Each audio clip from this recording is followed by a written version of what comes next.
That was easy. Well, let me take a look at my script and oh yeah, there's no script for this. So yeah, we're just chatting. And since Brittany keeps talking about getting snacks, it's like to heck with that. So I just grabbed my dog and I brought my dog over here. Even though his head's removed on the video right now, it's terrifying, but that's Douglas MacArthur. I'll let him hop down. Well, like Brittany said, um, well, we'd prefer for y'all to be off of mute for this. Obviously, you're welcome to stay on if you want, but I guess I better start this off with just some general introductions. I'll start with myself, but I'm Sean Farrell. I've been with the company for 5 years now. I've been working, primarily in sales for the last 5 years, and then of course I have the glorious privilege to introduce my friend Lee Ayers. So Lee, would you make a quick introduction? Hello, my name is Lee. I am the CTO of Web Checkout. I've been working for the company on and off again for the past 24 years. That's me. Okay, so you've got me beat. Well, the reason we're having this discussion, Lee and I had the pleasure of going to New York. God, I think it was only like 3 or 4 weeks ago at this point, man. But we went there with a kind of a fun idea in mind. We had a cluster of customers that are in New York City. I see Migdio on this thing, so Migdio was there. He walked away with a bunch of beef jerky, but hope you enjoyed it. Anyways, but we went there because we still have several ideas in mind for what we want for the future of this product. Now, where are we going to be in the next 5 to 10 years? What do we need to focus on? And we can email people all the time about this, but we saw an opportunity to get a lot of people in a room and kind of hash it out. Okay, here are our thoughts. Here are the things that we want to build out in the future. What do you think? And I loved it because we had people who told us we were crazy for some of the ideas that we came up with. We had some people bring up some ideas that we never would have conceived of, and we're like, oh wow, that makes sense. So we really did sit in a room for, I don't know, 5 or 6 hours munching on Chipotle and talking about different directions that we could go here. And just oh, you're welcome for putting you on the spot, Migdio. But I thought it was very successful, and I guess we're kind of extending that. We have a lot of people here. We want to talk about some of the things we learned about. We want to hear from you. What are your thoughts? What should we consider adding? Are we crazy on some of these things, or are we on to something? And I guess if I was going to start, Lee is really the brains behind this. Lee understands. Lee has a great vision for our product. I guess I'll put it on him and start with a question. And I would like everybody to jump in, maybe not all at once, but jump in if you can. Lee, what do you think was like the biggest surprise that you walked away with after meeting with everyone? Uh-oh, but you're muted. It's going to happen. Oh, hello. Apologize. I think that one of the things that I took away from the conversation that maybe I wasn't expecting or wasn't prepared for was a general consensus that we shouldn't try to completely implement big new solutions right away, but that there's a lot of interest in seeing sort of incremental growth and bringing a small version of something and sort of building it in and giving people an opportunity to engage with it and drive some of our new feature development that way. That actually took me by surprise. We have a tendency to project ahead several releases and build these great big things, and there seems to be an awful lot of encouragement to narrow the scope and step into things, or step through things in a more meticulous manner, and an opportunity to get feedback from people. And so we put that into effect with the new calendar view. That was a good example of that. I assume we've talked about the calendar view, Brittany. I'm sorry, I was off making software earlier. Brandon mentioned it, yes. Okay, yeah. So we do have in the upcoming release, we do have a new view into a calendar-based view for the availability of individual resources that we're kind of excited about, and that was an interesting roadblock that we cleared in the onsite. Well, Shawn. yeah, I know. One of the things that was a big wow for me, and everyone who's on the phone probably would be like, "That's not a wow. That's an obvious." But it was interesting. We were talking about the calendar feature and how everybody voted on it. And for the longest time, I thought the calendar feature was needed for resources. The big thing was resources. And then I got the big no from everybody. I mean, some were like, "Yeah, that would be nice," but most were saying it's rooms. We need it for rooms. As oh shoot. I had no idea. I think the other thing they brought up was digital signage, so for example, having like a iPad, for lack of a better example, but iPads on the front of on next to a room to where students could go by and they could easily see what time frames are available and what aren't for rooms during the day. It's a real eye opener for us. I'm curious for everybody here. I'm hoping y'all unmuted, but yeah, do y'all have any thoughts on that, or any ideas or anything you've done so far with rooms that's maybe atypical or interesting? And if you're not comfortable just chiming in, go ahead and type it into chat, and we'll make sure that we get your answers or get your comments in. I guess we could go that way. I mean, I was just thinking in the last session about locations, like if you did auto circulate, maybe it's useful to have some sort of digital sign so someone walks into the room or a series of rooms. Here's at a glance, I can see where I'm supposed to go, or where I'm not supposed to go. Things like that. Or what happens if you have someone who's just doing a walk up? Could they reserve just on a touchpad at the same time? But again, it's kind of very out there forward thinking, but what have others done would be good to hear. Interesting question, interesting comment, Paul. One question I've got about that. I have always taken it on faith that in an academic environment, I don't want to put a student's name or any kind of personally identifying information on a publicly visible device. Is that still the case, or are you talking about having a thing that says this room is currently occupied by this person? Yeah, and that's a good point too in terms of academic privacy, and I've seen other digital signage systems that maybe you can abbreviate that so that it doesn't give the full name, but if you look at it, you're like, oh, okay, that's me. I know I'm going to be there, for instance. So there's value to both approaches. All right, thanks. That's good feedback. Anybody else? Want to chime in? Yeah. Oh, good. Then I get a sip. One of the other things we heard that again caught me off guard, but it totally made sense, was bundles. So we we had a lot of folks who were talking about bundles. It's like, well, I mean, I'm from sales. Bundle sells real well. I was like, why are we talking about bundles? It already does real well. And I believe a couple of our customers, maybe more, were bringing up, they said, well, yeah, it's nice, but we don't want students to edit them. And so I was like, well, what are you talking about on that? It's like, yeah, in Patron Portal. No, because students start monkeying around with it. All of a sudden, they're Xing out things that actually they need, or they're increasing the numbers of things that they actually don't need. And these bundles were built for a reason. It needs to be this group of equipment that's going out to people. That was a big wow for me, but I'm curious, has anyone else kind of encountered that or would see some benefit in that kind of function? Personally, I like my bundles. I have cameras and batteries, and mostly for journalism students because they don't really know what they're booking anyway. But I added tripods, and that was like, if you don't need the tripod, you can drop it. But I do have a note in there in the description that says, please don't drop the batteries. Batteries aren't included with the camera because people don't understand that.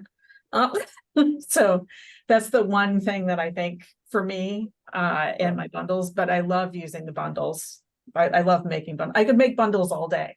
That's I actually really have- interesting. I have The- more bundles, and I've had arguments with my boss about bundles because honestly, like bundles that they didn't see a need for, I was just like, no, wait a minute. I'm like, we've got this microphone. It takes 4 batteries. Why not book those batteries? And they're different types of batteries all at the same time with one click of a button, instead of me having to search for the batteries and do all that. So it's like, for me, it's easy. And I encourage the other managers here to do it.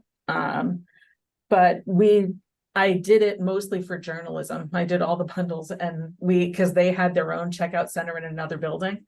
And I basically was like, yeah, just book them a bundle. So that kind of helped them book batteries because they kept forgetting to book batteries.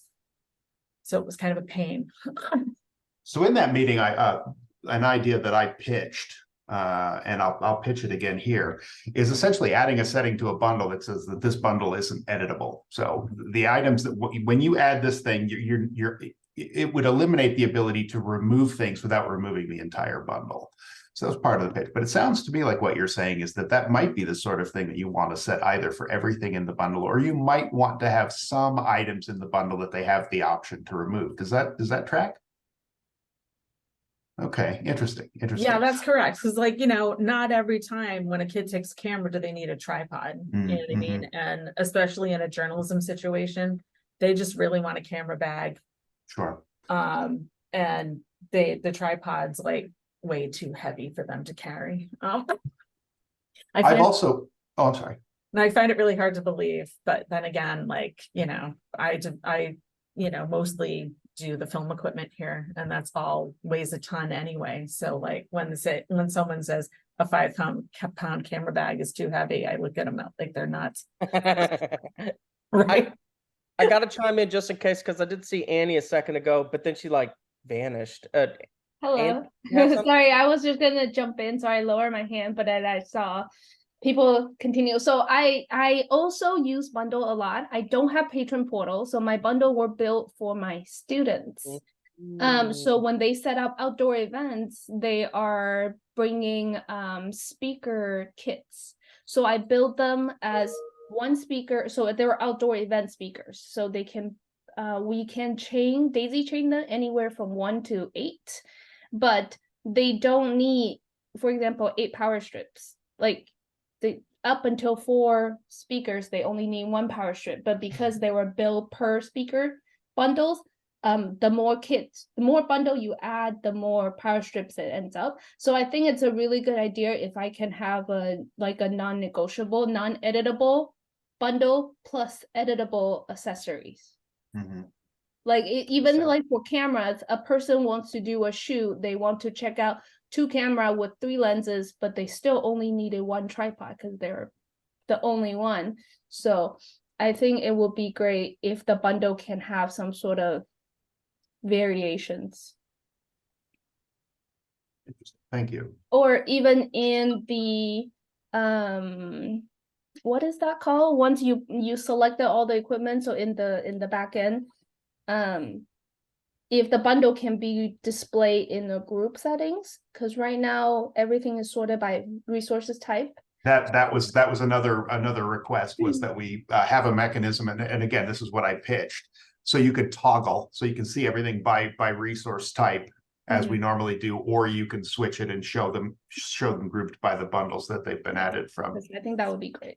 This would require us making some pretty significant modifications to the way bundles work. Right now, bundles are basically just a template.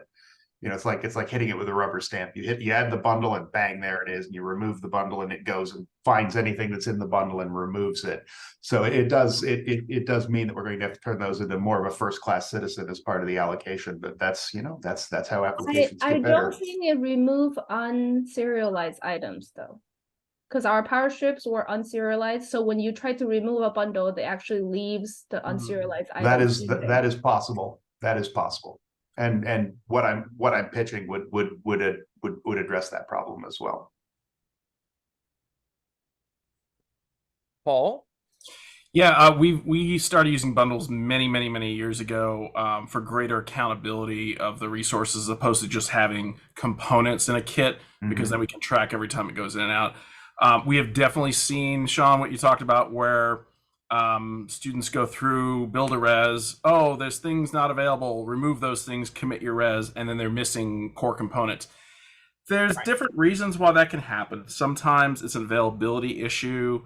And students will just plow through and take the things off that let them get it done, which causes a problem down the line.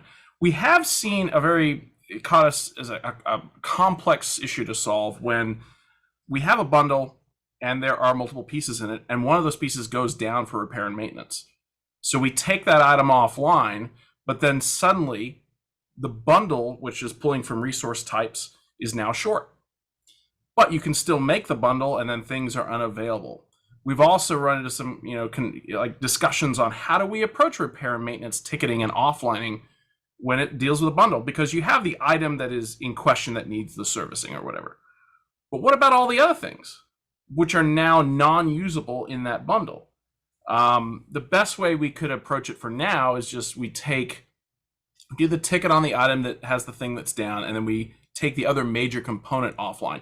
Usually when you're talking about a camera kit, it's probably the camera body, but we were dealing with like a Teradek transmitter, where the transmitter receiver are both the main core things, but they're two different resources. So it kind of took us down a little side path here, but overall bundles are great, and we use them extremely heavily because they help our operations. So I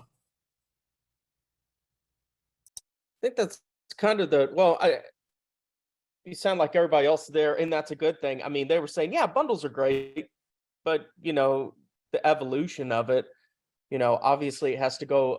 We want to go a little further, and that was something that was a big aha moment for us.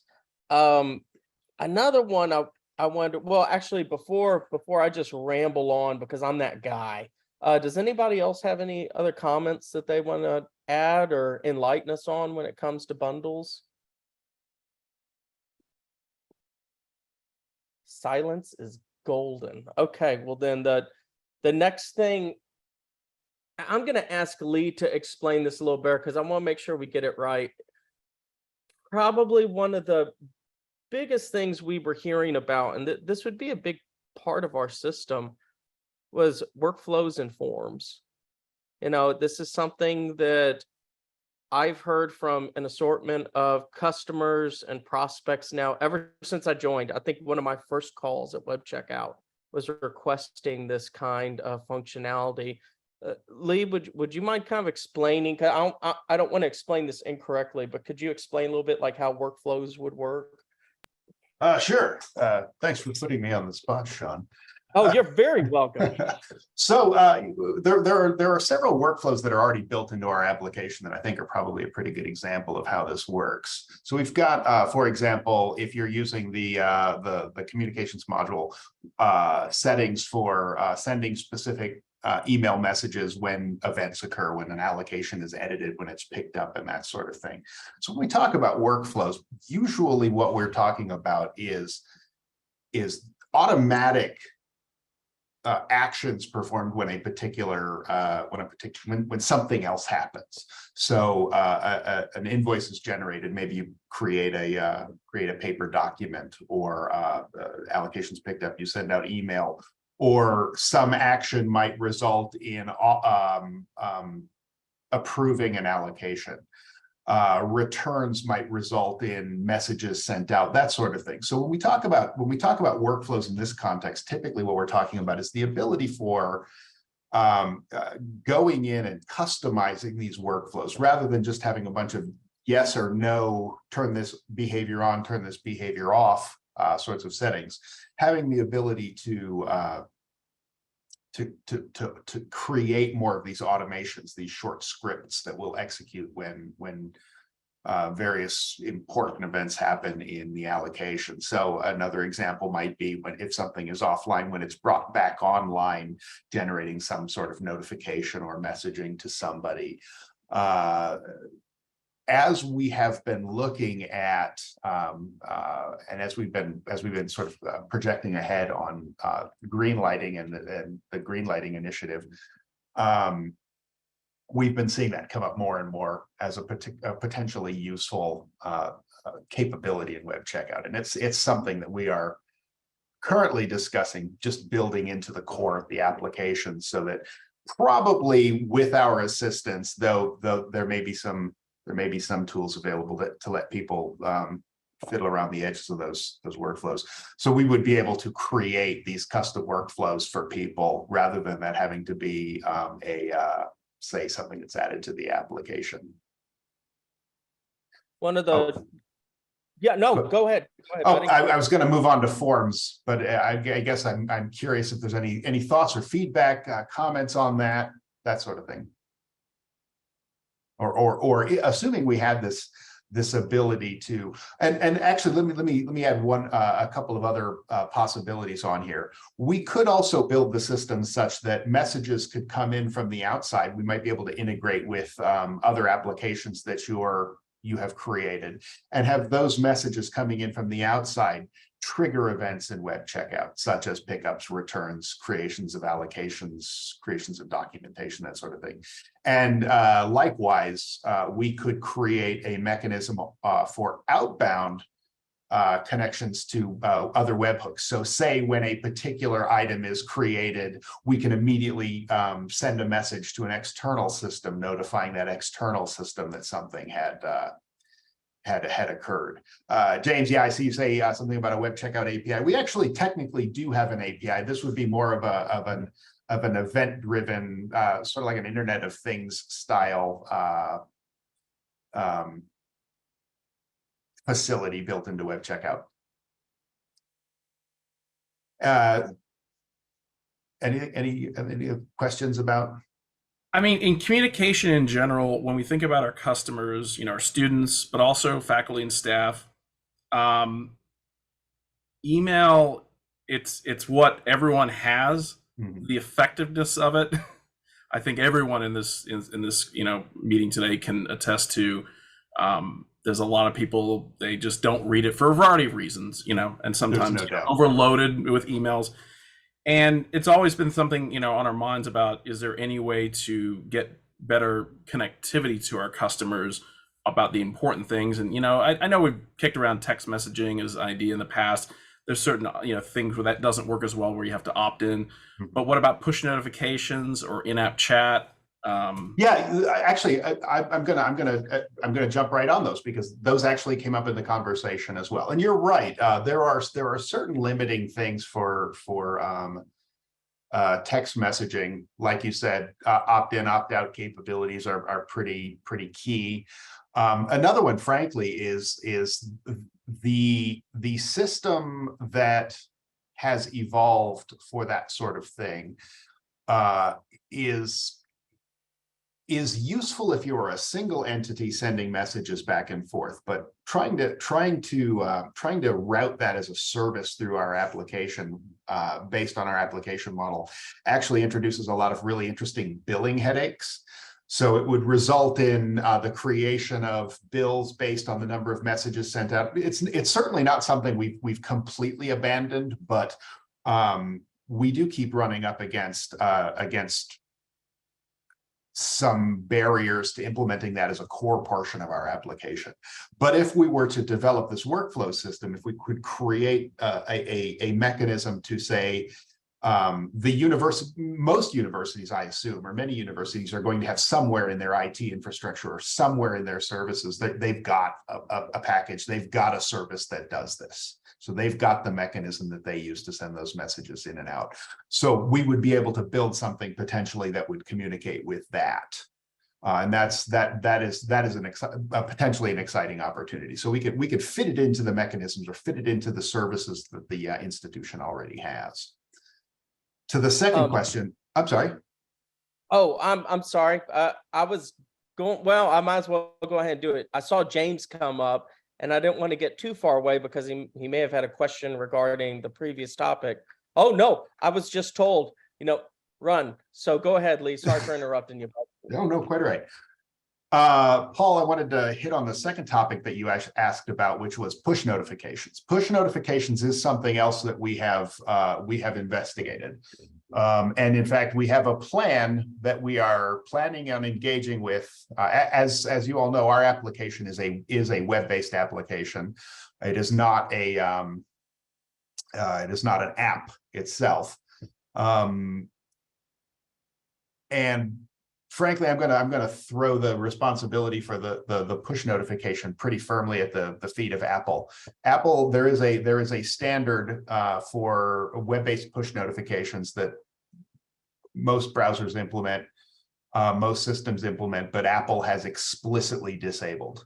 Apple does not want people messaging Apple users unless they're using an application that has gone through the Apple approval process, which as we are currently situated, would be such a lag on our development efforts that essentially that has been why we have avoided push notifications.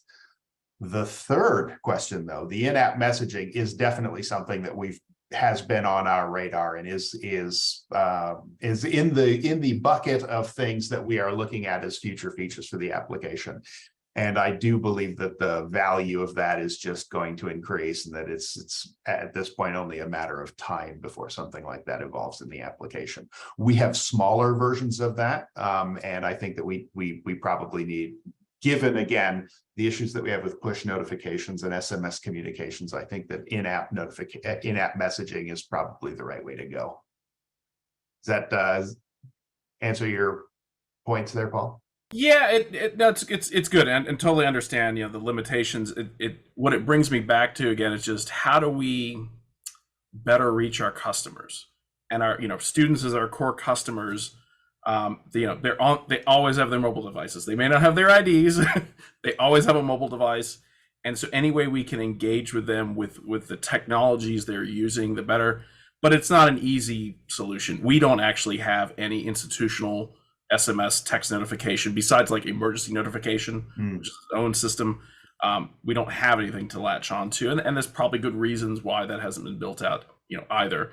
But it just brings us back to our customers and how can we communicate on with the tools they use.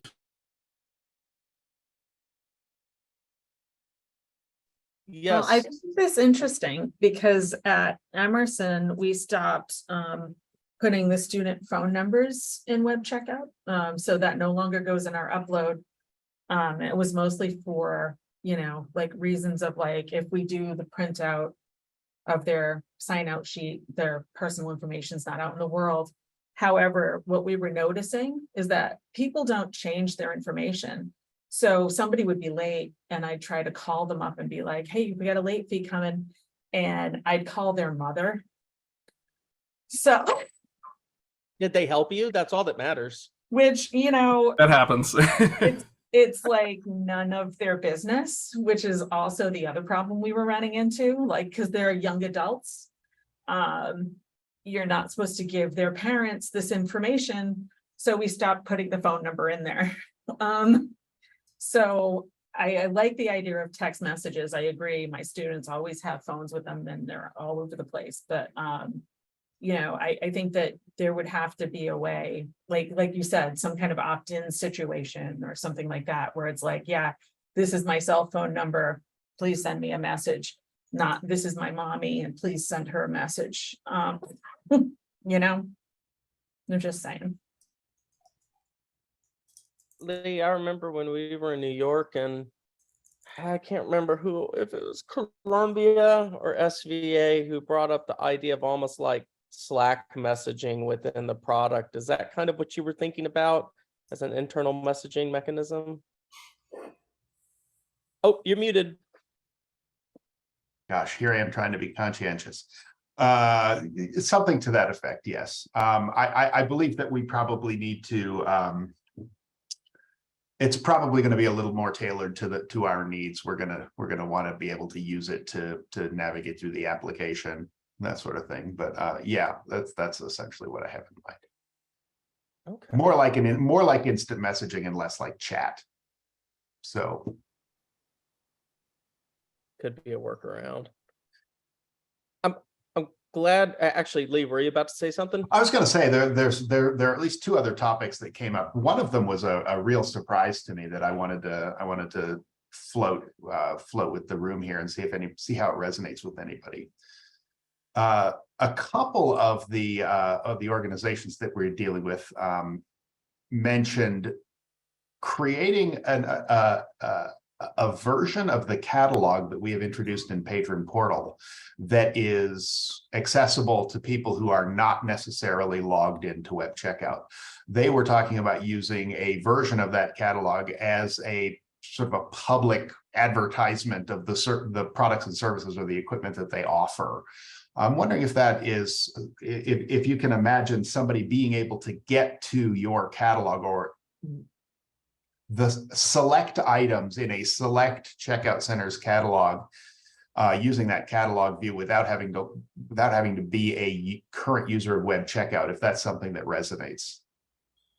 It does. We've had that request come before to be able to send out, a document or something short that for general circulation, it's available to everyone. It's very easy to do that. Where it gets a little more complicated and we have to be careful about is if there are authorizations that apply. It's like the film department inventory. Well, we may or may not want to send out the entire catalog to everyone because they may have things on there that they don't currently have access to. Mm-hmm. I know, the film department's addressed that by doing like a whole spreadsheet with grid and everything about what level and all that kind of stuff.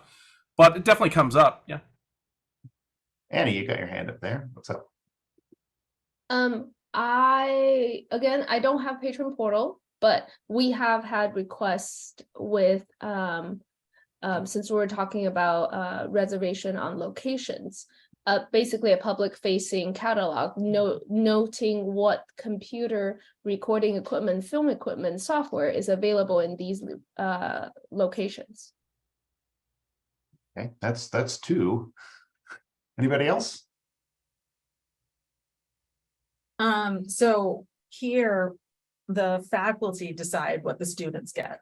What they have an allocation list, they send it to the faculty member of the class. The faculty member of the class tells the students, here's your list of stuff. However, I think it was the beginning of last semester, maybe the semester before, we decided to open up the portal to everyone so everybody can see what we have. They can't necessarily book what we have, but they can see it. And then we opened up a general access pool of stuff. So everybody who's not a student of visual media arts or journalism, they can book their equipment. They can book a camera because we were getting requests from people like all over the place. But we also just got rid of our regular media service center that services the rest of the college. And we're trying to take up that mantle to make up that difference for everyone else. So I think that where was I going with this? Oh my God, I lost it. Sorry, everybody. I'm really, really sorry. It's been a long day. But yeah, we have an allocation list, and then with the authorizations, we grant authorizations, and it basically, when you go to reserve something, it says, no, you can't have this, but you can have, you know what I mean? Like they have to keep searching, or if they know the name of the camera they're looking for, they can go for that. But so you display the unauthorized and uncertified things in Patron Portal without allowing you out. It's one of those interesting flags. Some people don't even want them to, they're not authorized, they don't want it to appear in the catalog at all. So those are you can toggle between those behaviors at the checkout center. yeah, I mean, we used to have it just so that because our intro classes only get 15 pieces of equipment here, but our more advanced classes get almost everything we have in the cage. So it's we have a lot of stuff, and when you look at it, it's you can see everything. We used to have it so that you could just see what was available to you, which I thought was great for the beginning classes. But they also started a rumor that we had a whole equipment room that was a secret room that we kept stuff in and nobody knew. So that was definitely a thing too. And we were no, we swear we don't have a secret room of stuff. We wish we did, but we don't. So you lied to them. Okay, yeah. I did, yeah, I totally did, because that secret room is actually called a sub basement where all the stuff goes to die. Decommissioned. Yep. Decommissioned. Actually, on the catalog topic, I guess a couple things. One, I had a call with it was a Department of Architecture, and this isn't more a question, it was just an interesting use case, but they wanted to put minerals and different things in this catalog, like bricks, different types of concrete, that kind of thing. I know it's very weird, and it kind of show off its durability. These are some of the things that you could use, and here's the weight of it. And they really wanted to show a lot of small details about it. That's just an unusual use case. I guess my question, I have no idea about this. I mean, for those of you, especially with film schools, would something like that help you with enrollment? Like students could go online and go, oh, wow, look at all this equipment that I might have access to. I mean, would something like that be nice from an advertisement purpose, or are there like 16 reasons why you should never do that? I have no clue. So I'm just kind of opening it to the floor. What do y'all think? Well, we maintain a separate site that contains information about what we circulate. So if that was within web checkout, that would be very handy probably, especially if it would be visible within the booking process, because right now they have to go to a different website to like learn about what we have. So they're not sure what they want to get. They would have to go to a different place. That's interesting. Thank you. I think there's definitely different perspectives on that, because I mean, obviously that can be a recruitment tool to say, here's the kind of things you have available. We obviously get also like enrollment services does tours and says, here's the equipment center, you have access to all this, which I like to say asterisk, because it depends on the department, depends on the authorization. So there's definitely opportunities there. I think it just has to be carefully messaged, so students just don't get the wrong perception, and then their first day they're like, oh, I can't get access. It's like, well, here's the process, but that definitely happens. Yep. I have noticed just in my because I am a sales guy and I look at schools all the time, I do notice that some of them on their sites, they'll show their inventories. And so I've always wondered, well, if web checkout had a mechanism like that, and then a student joined that school, they'd almost be familiar with with some of the functionality already. I don't know. I guess I'm probably digging a little too deep, but I certainly welcome any thoughts or comments on that catalog function, because it is an interesting idea. I mean, we get asked for a list every day of what we have, which is why we opened up the portal, so that people can see what we have. But like, you have to have your signature on file for you to see our portal. So if you don't have a signature on file, you can't see a thing.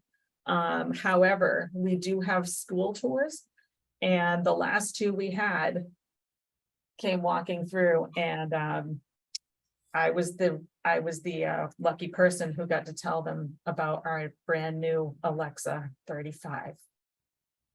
We have Ooh. 5. That sounds fun. Yeah. And it wasn't set up at the time either. I was like, my God, you guys, you knew there was an open house today and you didn't leave it set up. I was like, that's it. We're all done. We're closed. But yeah, no, I get asked for a list all the time. And we always had the same answer. We don't have a list. But now that we have the general access pool, as long as people's signatures are on file, they can see everything that we have in the checkout center. So And I guess that's one good point that Suzanne kind of makes is, once we generate, like right now we generate it manually if there's a list, but then it has to be manually updated. Whereas if you access the portal directly, it's always 100% up to date. So the solution, if you could easily do an export of a list, maybe that helps speed those things up. But just throwing it out there is, I know for our school, our big thing is like laptops that we can loan out to students on like a couple day basis.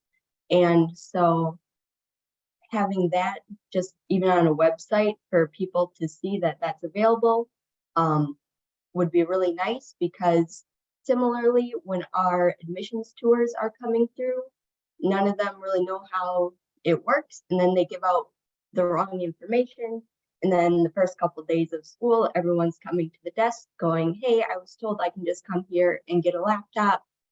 And we have to tell them, no, that's not the process.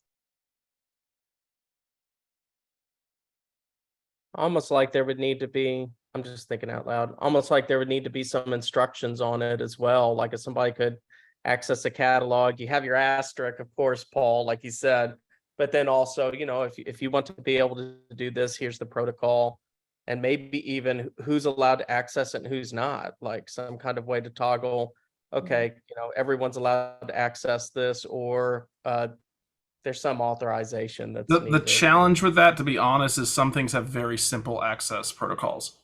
Yeah. Other things have a handbook, like the film production handbook, which talks about all the different steps, and depending on how complex your shoot is, what it's involving. So it'd be very difficult to encapsulate some of those things into a small area. I think reference that we would probably, I mean, we could take advantage of some of the documentation options that you can attach to resources and resource types to direct people to that documentation, rather than trying to present it right there in the catalog. I think we've probably got capabilities that would already allow you to do that. I did want to go back on one other topic, which was the workflows portion. Lee probably made this very apparent, but I just want to make sure. The workflow that I'm commonly hearing and that I heard in New York one time was the idea the student wants a piece of equipment, and but the first step is that the professor needs to approve it, and insurance needs to be uploaded. And then after that, this is a very simple workflow. And then after that, it goes to the checkout center, and the equipment manager approves it. It's a very small workflow, but of course it could go much further than that. You know, there could be 2 or 3 people who are looped into a workflow like that. One of my chief concerns with that was, is the staff even really going to participate in this? Where we know how to get equipment. I mean, equipment managers work with us just fine, but is a professor really going to take the time to you know learn a new system even in its most basic form? I'm curious, would something like that be attractive to y'all, or do you have any thoughts or concerns on a workflow like that? For our school, like this is going to be our first academic year using web checkout, and then last year we had a different system, and so our process for that was that the student would come to the desk, they could get an iPad, which is the only piece of equipment that we had this workflow for, and it would be for like 1 week. And then we told them if they wanted it for longer, because most of them wanted it for a semester, but we didn't have the number of iPads needed for every single student to have it for a semester, they would have to get professor approval. And so it's this very awkward situation where it's like, okay, you, the student, need to go talk to your professor and tell them to email like me and approve the iPad. And then I would do so, and then, message the student back and be like, okay, the professor just approved it. I've extended your iPad loan. And it was rather clunky. So if there was something within the system, I think that would be nice. That's a workflow. Annie, what are your thoughts? I agree with Susan. We also use either email or paper based to ask what we call sponsors, because our students are allowed to technically check out certain equipment, and if they wanted to, it's usually for a club or for if they work part-time in another department, so they need a sponsor. I think it would be good to, if there's an area to say to input the sponsor information, so that the sponsor will get a notification saying that this student is requesting equipment and listed you as a sponsor. And if you agree or approve or not approve, please reply back with the email, because I don't think the information shoots back into web checkout. But if there's an automated way for us to type in an email, so at least the request can get into the system, and both the student requester and the sponsor receive an emails, and then please approve in like 24 hours or 2 business days, and we will basically proceed or decline the request. That would be great.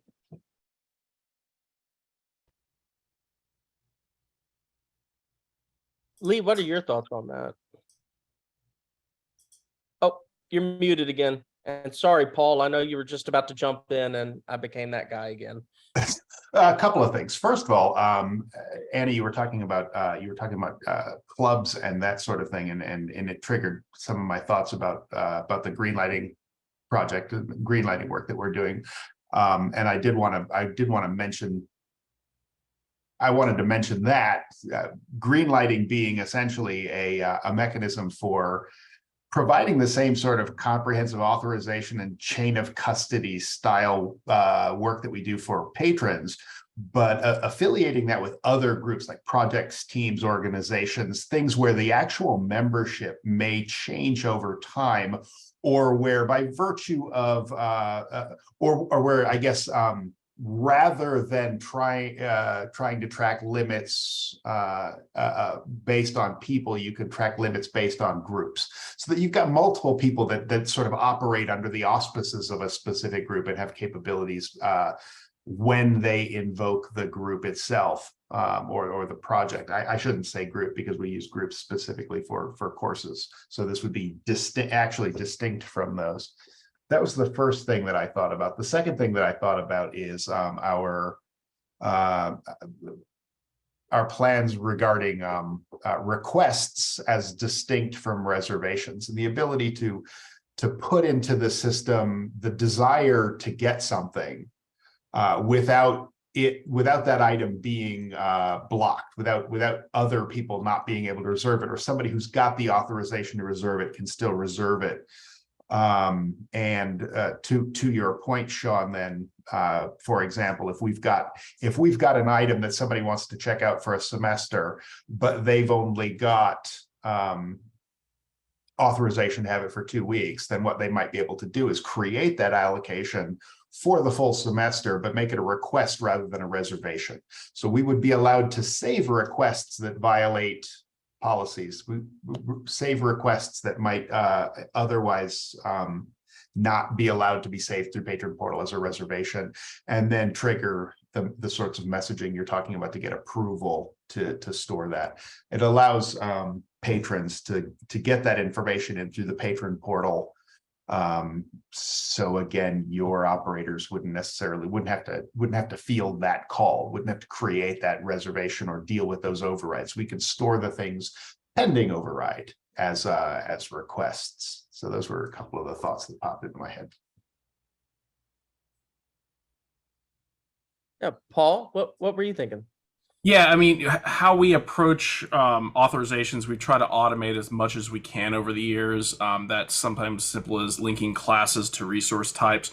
We've done some advanced work with our application services department to set up advanced logic, like did they pass this course? Are they off term, et cetera, stuff like that. When we do get requests for someone wanting something, that goes beyond the limits we set, typically that'll be an email, and we'll refer them to the department chair coordinator for them to vet that. And then we get an email, and then we can take the reservation or the checkout and extend it longer, for instance. One area that is more complex is film production. And during the pandemic, we initiated the Patron Portal reservations require approval, requests require approval.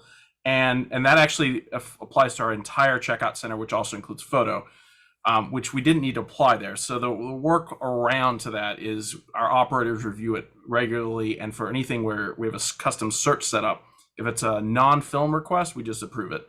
But if it is a film request, then there's a staff member in the film department whose job is to review that and to make sure it looks good. and then they approve that, and then it goes into reservation state. So that's kind of a nutshell how we approach those things. Well, if I can riff off of what you just said, Paul, thank you for that. There's another idea. Did we ever pop up that opportunities slide? I don't think we did we? I'm We doing didn't. it right now. There's another idea that I have been knocking around. I haven't gotten a lot of support for it. I haven't gotten a lot of feedback on it. So I would be interested in hearing what you're talking about. So Paul, and this would apply to what you just said. So you've got different sets of resources at the same checkout center managed by the same people. But for example, you don't necessarily want to say that all allocations require authorization or approval. You wanted to do that. You want to do a subset. So if you look on the second list here, the fourth item down is this term I call collections. And collections is essentially the idea of breaking things like, actually, we talked about this with relation to room scheduling earlier. Breaking apart the concept of the organ or the center that is managing these resources and the individual resource collections, being able to set up policies and settings that relate to the collection rather than to the entirety of the checkout center. It's essentially like allowing you to subdivide the checkout center, but still maintaining the staff at the checkout center level and maintaining a lot of the policies and possibly even the hours of operation at the collection level rather than the checkout center level. So that's another big, it's a break from the past that I think is would be pretty liberating as far as the questions of like the one that you raised. I think it could be pretty useful, though it would be a tremendous amount of work. So it's not the sort of thing that I'm likely to engage in until I get some pretty strong groundswell of support for. Yeah, that's very interesting because it definitely at a high level, like you have multiple departments in one checkout center. And while we set up the authorizations and whatnot, there are some things that are hard coded at the checkout center level as settings that you can't modify. So it definitely would help in those regards. Part of what I'm also thinking about is, I don't know if it's any easier, it's the same amount of work, is if you could modify certain checkout level settings at the resource type ancestor level, the high level. So we have at the highest level in our one checkout center, we have film, photo, etc. So if those were toggleable for everything below, that resource type tree, maybe that can work too. But it's kind of the same approach, whether you call it that or collections. It's like you're managing that collection. Well, we certainly did. We certainly did introduce that capability for policies on resource types. Do you take advantage of that? We do. Policy inheritance. Yeah, I guess I'm unsure whether you can adjust reservation requires approval on a type level though. I don't think so. Those are checkout center level settings rather than individual settings. Yeah.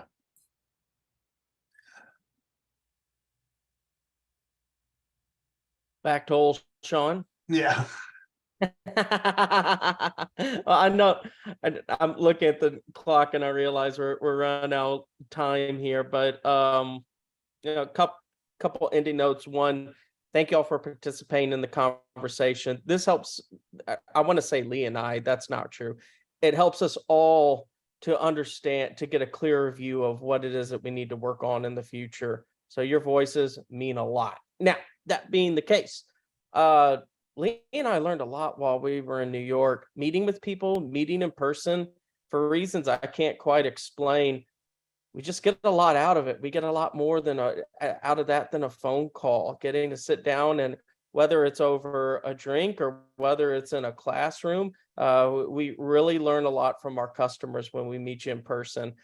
This year we went to NAB, and we did go in maybe a little quieter than usual because we were curious after the pandemic, what's NAB going to look like this year? And what we saw was, it was pretty rocking. I mean, it was that was a lame way to put it, but either way, I mean, it went really well. So I want everybody here to know that, we're definitely going to NAB next year for sure. We're excited about that. And for those of you who can come, we would love for you to stop by, talk to us a little bit, tell us what you're thinking, helps us to build out this system even better. Just meeting up in person, I cannot tell you how important that is to us.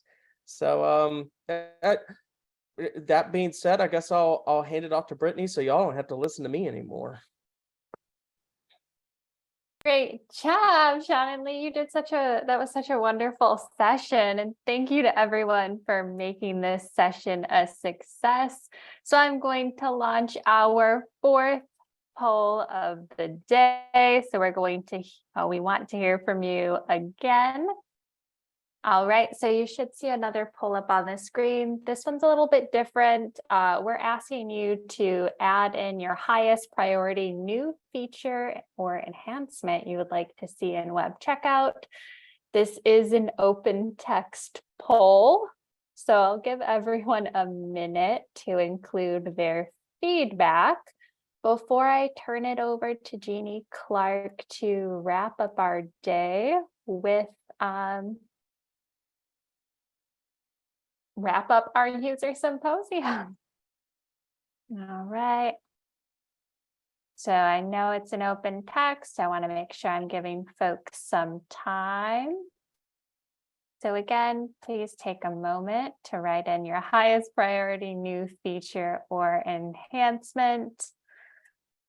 And I'm guessing this might take folks a few minutes. So Jeannie, would you mind if I turn it over to you while folks are working on that poll, if that's not too distracting? Not at all. And I'll keep it short and sweet. It has been a long day, but it has gone by very quickly because all of the engaged content and just feedback from the customers too. Really appreciate it.